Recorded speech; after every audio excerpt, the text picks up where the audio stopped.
The free imperial city of Ravensburg, in the heart of the German lands, in the year of our Lord 1628, was a place gripped by a silent, creeping fear. The harvests had failed for 3 years running. The livestock sickened and died in their pens. A plague, known as the English sweat, had carried off dozens of the town's citizens the previous summer. And in the shadows of the Black Forest that pressed in upon the town like hungry beast, the people whispered of an older, more sinister explanation: witchcraft. It was into this atmosphere of paranoia and divine punishment that Judge Johannes Richter arrived, a man whose name meant Judge John Strong, and whose reputation as a fervent and unyielding witch hunter preceded him like a cold wind. Richter was a man in his late 40s, with a face carved from granite and eyes the color of a winter sky. He was a scholar, a devout Lutheran, and a man utterly convinced of his divine mandate to purge the world of the devil's filth. In his leather-bound trunk he carried his Bible, his judicial robes, and a well-thumbed, dog-eared copy of the Malleus Maleficarum, the Hammer of Witches. This infamous manual, written over a century prior, was his guide, his roadmap to hell. It detailed with chilling precision the methods for identifying, interrogating, and condemning witches. It spoke of their pacts with Satan, their unholy Sabbaths, their power to blight crops, sour milk, and steal the virility of men. He established his court in the town's Rathaus, the grand hall where merchants once debated the price of wool, now transformed into a theater of damnation. The initial accusations were timid, hesitant. An old herb woman named Greta accused of cursing a neighbor's cow. A young, sharp-tongued widow, Elsa, blamed for a merchant's sudden impotence. But under Judge Richter's meticulous, relentless questioning, guided by the Malleus, these small grievances blossomed into full-blown confessions of diabolical conspiracy. He did not see himself as a cruel man, but as a surgeon, cutting out a cancer to save the body of the community. With each confession extracted, each pyre lit on the execution hill outside the city walls, his conviction grew. He was not just a judge, he was God's own hammer. And the people of Ravensburg, in their fear, handed him the nails. Judge Johannes Richter has begun his holy work in Ravensburg, and the fires of purification have been lit. He is a man of unshakable faith and iron will, a weapon aimed at the heart of the devil's conspiracy. But how does a man of God descend into the brutal mechanics of torture and execution? And what personal demons drive him to see witchcraft in every misfortune? The first confessions are just the beginning, and the path he is on will lead him to a horror he could never have imagined. To follow Judge Richter's descent into the abyss, subscribe to the channel and hit the bell so you don't miss a moment of this chilling chronicle.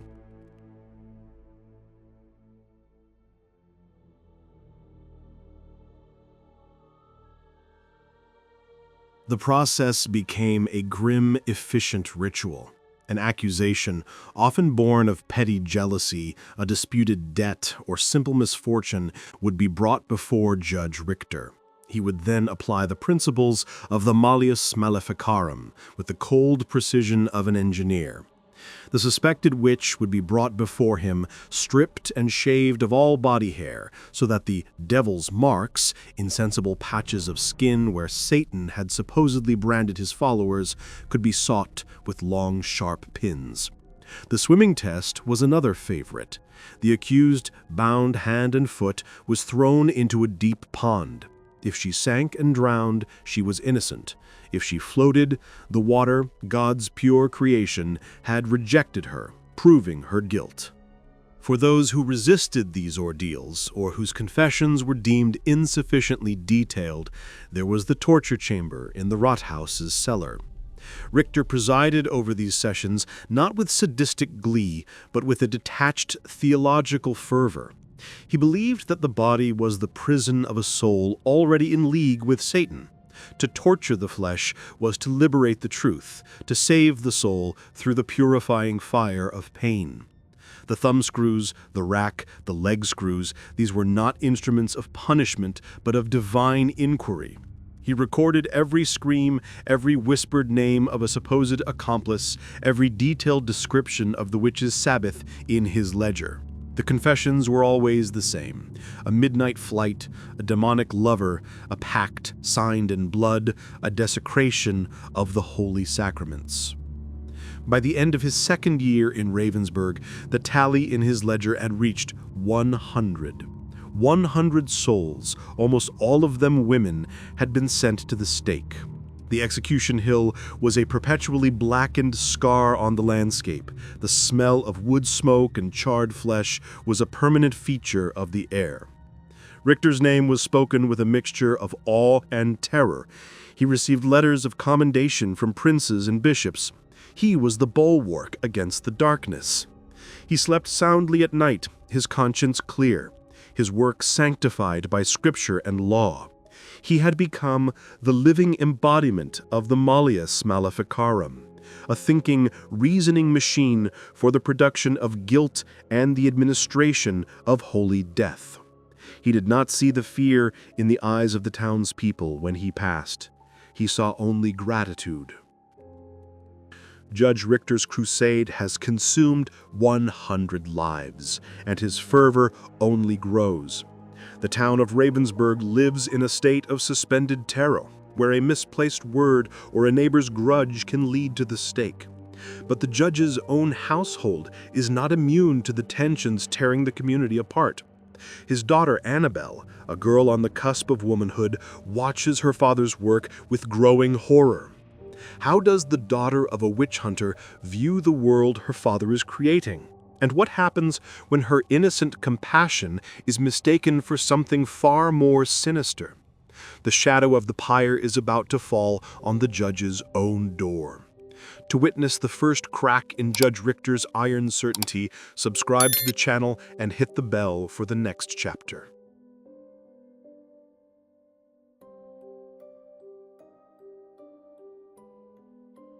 Annabelle Richter was 17 years old, a girl of startling beauty and a spirit that had, against all odds, refused to be crushed by the grim atmosphere of her home.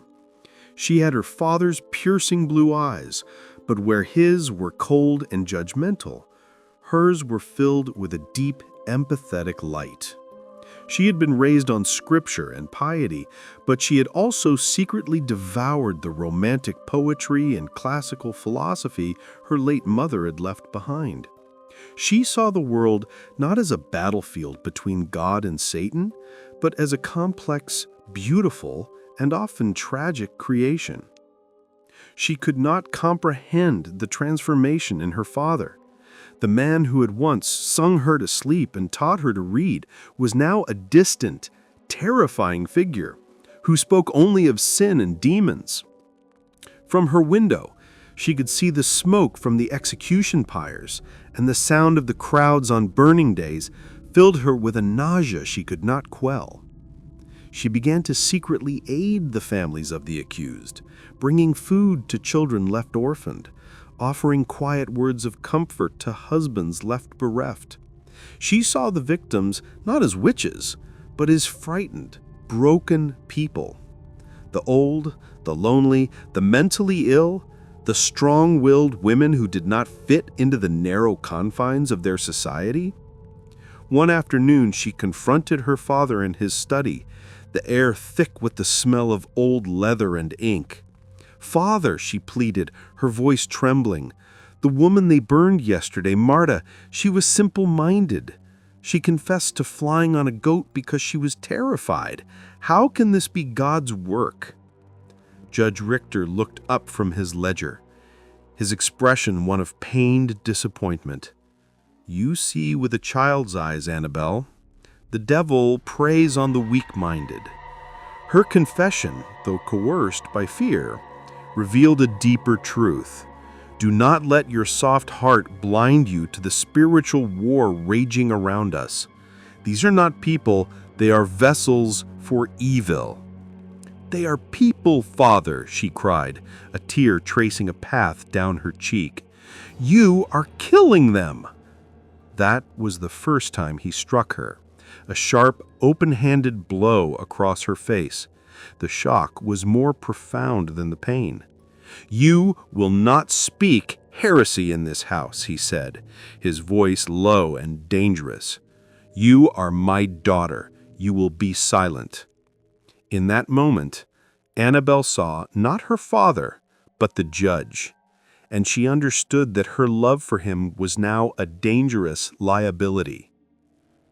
The first open conflict between father and daughter has ended in violence. Annabel's compassionate worldview is a direct threat to Judge Richter's entire belief system.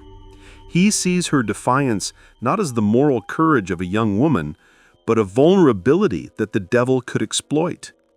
In the paranoid climate of Ravensburg, how long can a girl who questions the witch hunts remain safe? And who is watching the judge's own household for any sign of deviation? A single careless act of kindness from Annabel is about to trigger a catastrophe that will engulf them all. To see the moment the trap springs shut, subscribe to the channel and hit the bell for the next chapter.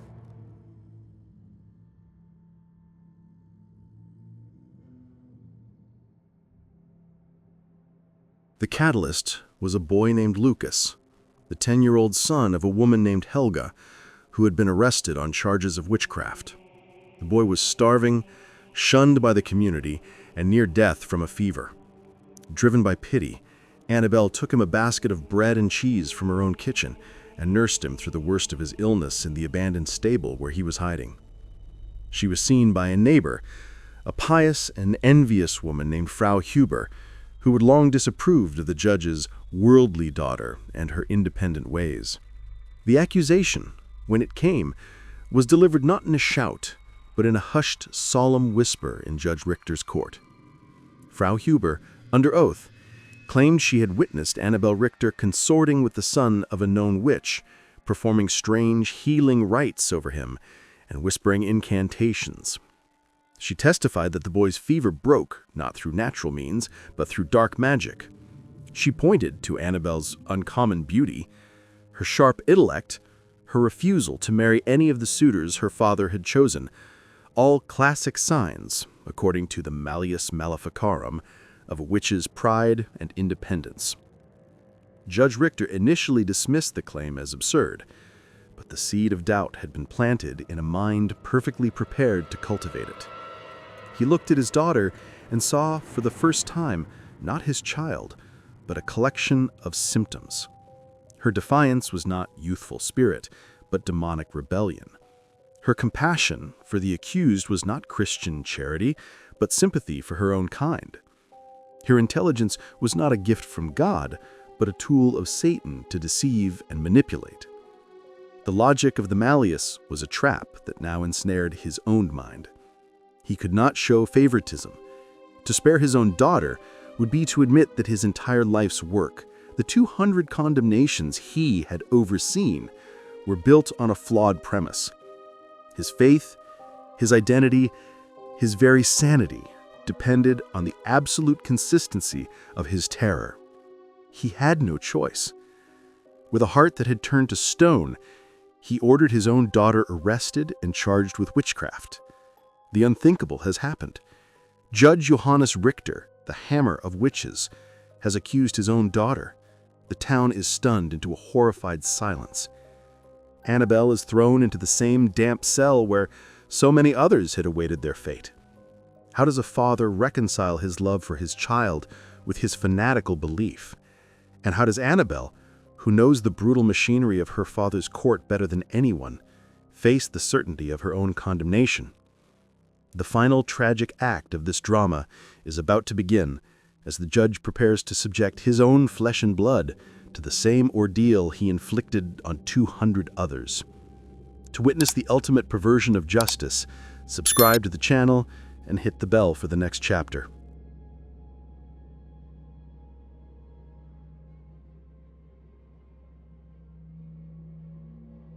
The interrogation of Annabel Richter was held in the same chamber, presided over by the same man who now wore two masks, that of the grieving father and the implacable judge.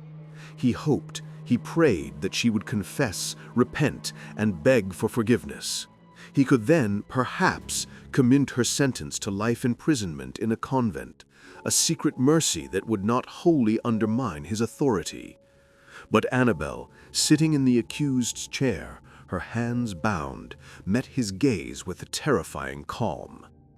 "Annabel Richter," he began, his voice straining to maintain its judicial monotone, "you are accused of consorting with the devil, of practicing maleficia, and of attending the witches' Sabbath.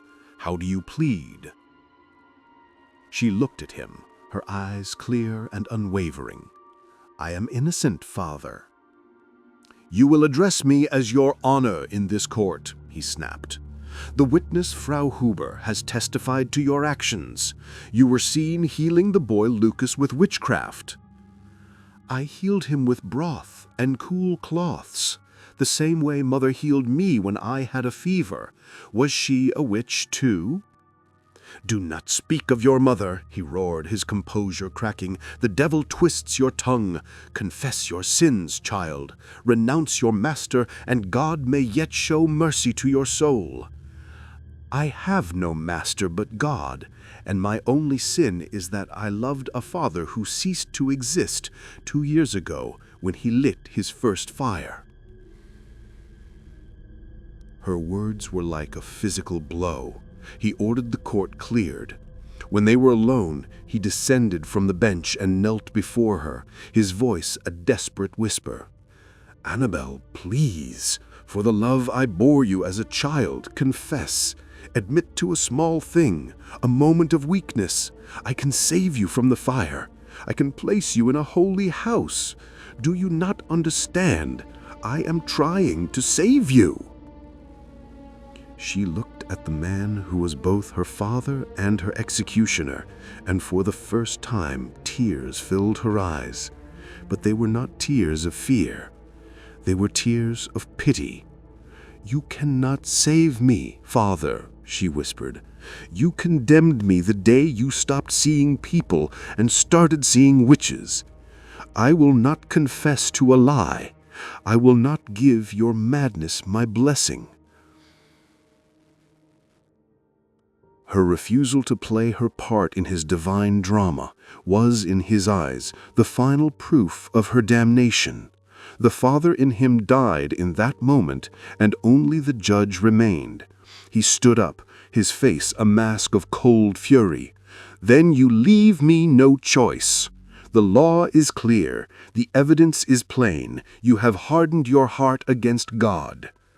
He called the guards back in. "The prisoner is obstinate.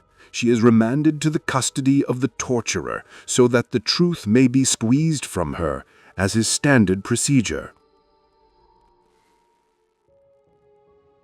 Judge Richter has crossed the final Rubicon. He has ordered his own daughter to be tortured. He justifies this ultimate betrayal by telling himself he is saving her immortal soul, even if it means destroying her body. But what happens when the instruments of holy inquiry are applied to the person he once loved most in the world? Can he watch as her flesh is torn and her bones are stretched? The descent into the torture chamber will be a journey into a hell of his own making. To see how far a man will go to prove himself right, subscribe to the channel and hit the bell for the next chapter.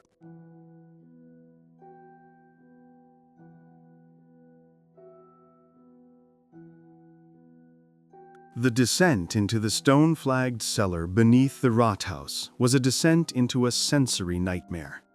The air was cold and damp, smelling of rust, old blood, and fear. The tools of the trade, the rack, the thumbscrews, the Iron Maiden, stood in silent, grim testimony to the suffering they had caused.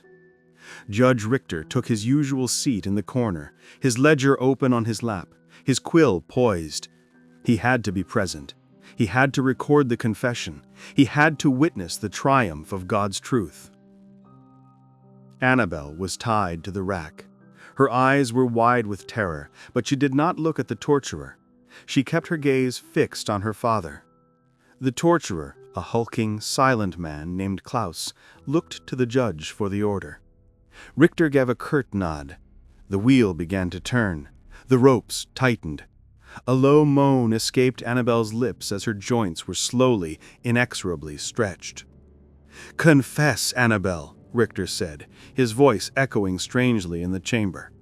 "Confess to your pact with the devil. Name your familiar. Describe the Sabbath." Through gritted teeth, she whispered, "I confess nothing." The judge nodded again. The wheel turned further. A sharp, sickening pop came from her shoulder. She screamed, a raw, agonized sound that seemed to tear the very air. Richter flinched, his hand trembling. He looked down at his ledger, at the names of the 200 women who had come before her. He had heard their screams. Why did this one feel different? Why did it feel like his own soul was on that rack? "Stop!" he commanded. He walked over to her, her face inches from her own. "Why do you defy me? Why do you force me to do this? A simple confession is all I require." Tears of pain streamed down her face, mixing with the grime. She looked at him, her vision blurry. "Because you are wrong, Father, and someone must finally tell you no." The word no hung in the damp air, a small, defiant spark in the overwhelming darkness. It was not the refusal of a witch, but the judgment of a moral conscience upon his own. It was the one thing his theology, his Malleus Maleficarum, could not process or defeat. Enraged, terrified of the doubt she was inspiring, he screamed at Klaus, "Continue until she confesses or breaks." But as Klaus moved back to the wheel, Richter's eyes fell upon a small, almost invisible birthmark on her hip. A mark he had kissed when she was a baby, a mark he knew as well as his own. And in that moment, the dam of his delusion broke. He was not torturing a vessel of Satan. He was torturing his little girl.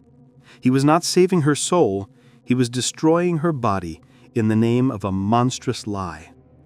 The weight of 200 murders, the screams of 200 women crashed down upon him all at once.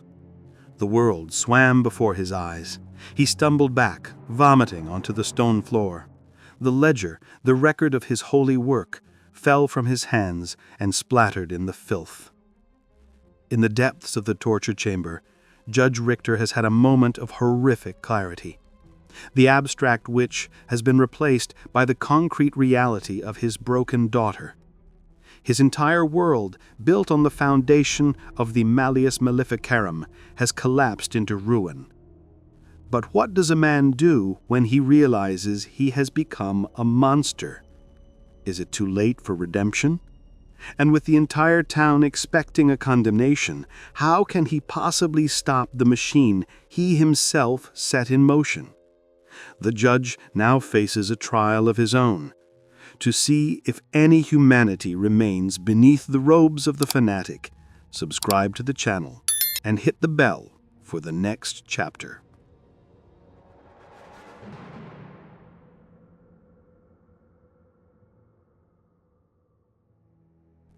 Judge Richter called a halt to the proceedings. He ordered Annabel, unconscious and badly injured, to be taken from the rack and returned to her cell, with a physician, a rare act of mercy, sent to attend to her wounds. He then locked himself in his study with a bottle of brandy and the ghosts of the 200. He did not sleep. He paced, he drank, he prayed, but the faces of the dead would not leave him. He saw Greta, the herb woman, Elsa, the sharp-tongued widow, young Katerina, who had confessed only after her feet were boiled. He had believed he was saving Ravensburg, but he had only been feeding its sickness, a sickness he now saw resided not in the accused, but in the accuser, in him. The next morning, haggard and reeking of alcohol, he reconvened the court. A packed hall awaited the verdict on the judge's own daughter. Frau Huber sat in the front row, a smug expression on her pinched face. The burgomasters and clergy were present, expecting a dramatic conclusion that would reaffirm their faith in the system. Richter stood, his hands gripping the podium to keep them from shaking. "The court has examined the evidence against Annabel Richter," he began, his voice hoarse. "The testimony of a single questionable witness, the accused's acts of charity which have been twisted into maleficia, her independent spirit which has been labeled demonic pride." He paused, looking out at the sea of expectant faces. "There is no credible evidence of witchcraft." A stunned silence fell over the room, followed by an outraged murmur. Frau Huber stood up, pointing a bony finger. "She has bewitched you! The judge himself is now under her spell!" Richter slammed his fist down. "Silence! The only witchcraft in this room is the witchcraft of fear, the witchcraft of ignorance, the witchcraft of neighbors turning on neighbors with lies and envy. I have seen the devil's work, and it is not in the hearts of the women I sent to the stake. It is in the heart of the man who sent them there." He was screaming now, a raw, confessional cry. "I was wrong. The Malleus is wrong. We have been murdering innocent people." The courtroom erupted into chaos. The burgomaster shouted that he had gone mad. The clergy declared him a heretic. He had not only spared his daughter, he had repudiated his entire life's work and the foundational beliefs of the community. In trying to save Annabel, he had destroyed himself. He was forcibly removed from the bench, his robes stripped from him. He was no longer Judge Richter. He was just Johannes, a broken, disgraced man, a heretic in the eyes of the church and a lunatic in the eyes of the state. Judge Richter's public confession has shattered his world. He has saved his daughter from the fire, but he has ignited a different kind of pyre for himself. Branded a madman and a heretic, he is now an outcast in the town he once ruled with iron certainty. But the machinery of terror, once set in motion, is hard to stop. A new, even more zealous judge is appointed to clean up the mess Richter has left behind. What becomes of a man who has seen the truth too late? And what fate awaits Annabel, now doubly marked as both a suspected witch and the daughter of a traitor? The final reckoning is yet to come. To witness the tragic conclusion of this story, subscribe to the channel and hit the bell for the next chapter.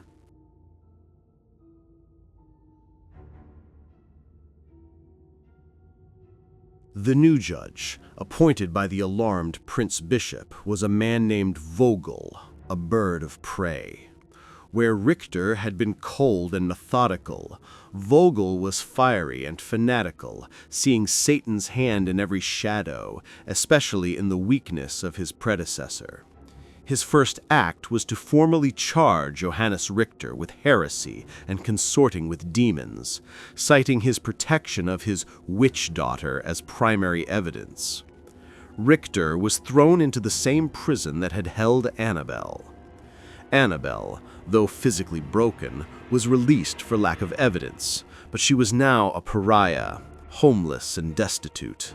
The town that had feared her father now reviled him, and, by extension, her. She was the living reminder of its collective sin, the embodiment of the doubt it desperately wanted to suppress. She tried to visit her father in his cell, but was turned away by Vogel's guards.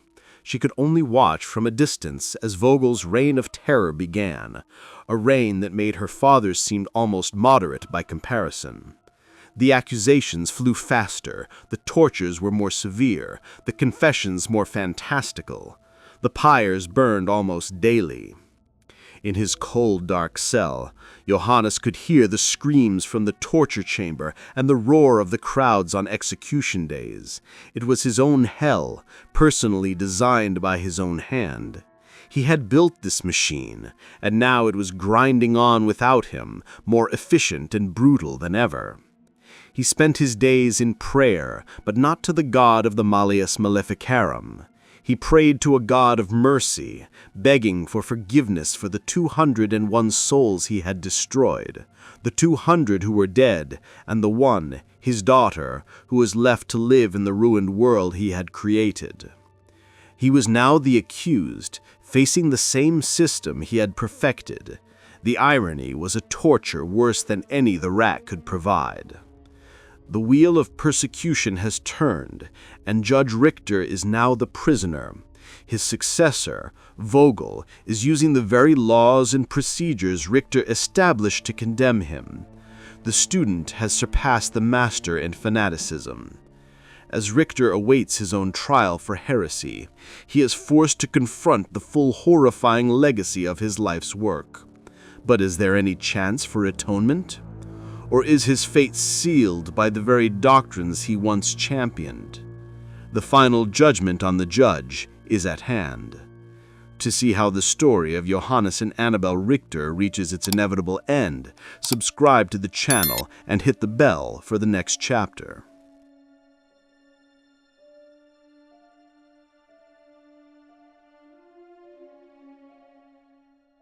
Johannes Richter's trial was a swift and brutal parody of justice. Judge Vogel presided, using the Malleus Maleficarum as his script. The evidence was overwhelming. Richter's own public confession of heresy, his failure to condemn his daughter, his bewitched state of mind. Witnesses, including the vengeful Frau Huber, testified to his strange behavior and his sympathy for the accused. He was offered a chance to recant, to reaffirm his belief in the witch hunts and condemn his daughter to save his own life. Standing in the same spot where so many had stood before him, Richter looked aged 20 years. His hands were bound, his head was bowed. But when Vogel offered him this final escape, he looked up. His eyes found Annabel, who had managed to slip into the back of the courtroom, her face pale and drawn. In her eyes, he did not see hatred or vengeance. He saw only a profound, heartbreaking sorrow. He turned to Vogel. He said, "I have only one confession to make," his voice clear and strong, carrying through the silent hall. "I confess that I, Johannes Richter, in my pride and my blindness, condemned 200 innocent people to a terrible death. I confess that I used God's name to justify murder. I confess that I saw evil in the faces of good women and called it piety. I was the one who was blind. I was the one who served the cause of darkness by believing I fought for the light. My daughter, Annabel, is an innocent, a better Christian than I could ever hope to be. She's the only true thing I have ever done in this world, and for that you will never forgive her or me." It was the confession Vogel wanted, but not the one he expected. It was a condemnation of the entire system. Enraged, Vogel pronounced the sentence, death by burning at the stake for the crimes of heresy and consorting with demonic forces. As the guards led him away, Richter kept his eyes on his daughter until the very last moment, a final, silent apology. Johannes Richter has chosen truth over salvation. In his final speech, he condemned not himself, but the monstrous institution he served. He has embraced the fate he delivered to so many others, finding in it a terrible form of redemption. But what of Annabel? With her father condemned and her name forever stained, what future can she possibly have? The final chapter of this story is not of fire, but of the long, cold shadow it casts. To witness the last act and the enduring legacy of the judge and his daughter, subscribe to the channel and hit the bell.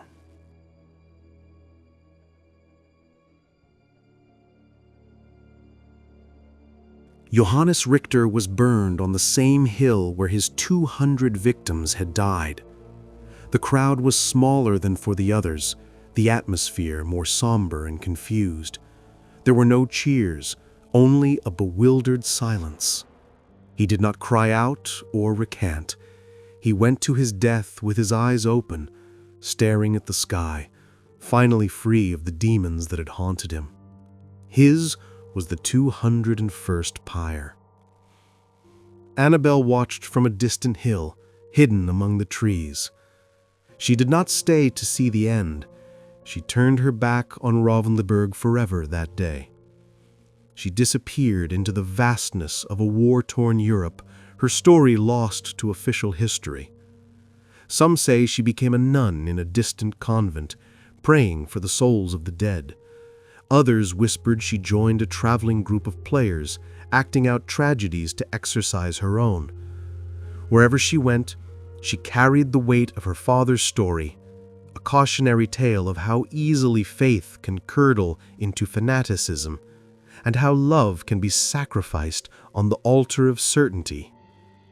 The witch hunts in Europe would continue to sputter on for decades, but in Ravensburg, the fire had gone out. The reign of Judge Vogel was short-lived. The sheer horror of Richter's final case and his subsequent execution had sown a seed of doubt that even the Malleus Maleficarum could not uproot. The hunts gradually lost their momentum, replaced by a weary, shameful silence. The story of the judge who condemned his own daughter became a local legend, a ghost story told to warn against the dangers of absolute power and unchecked fear. The true legacy of Johannes Richter was not the 200 he killed, but the one he failed to kill, and the terrible, redeeming truth he discovered in his final days, that the greatest evil is not the one we hunt in the shadows, but the one we commit in the blinding light of our own conviction. The story of Judge Richter and his daughter Annabel is a journey into the heart of one of history's darkest chapters. It is a tale of fanaticism and redemption, of a love that was almost destroyed by dogma, and a truth that was found only at the foot of the pyre. It challenges us to question authority, to value compassion over doctrine, and to remember that the line between righteousness and monstrosity is often terrifyingly thin. If you're drawn to the deepest and most dramatic stories of history, to the moments where the human spirit confronts the abyss, then your search for understanding continues with us. Subscribe to the channel and hit the notification bell. We are always exploring the darkest corners of history and the human experience.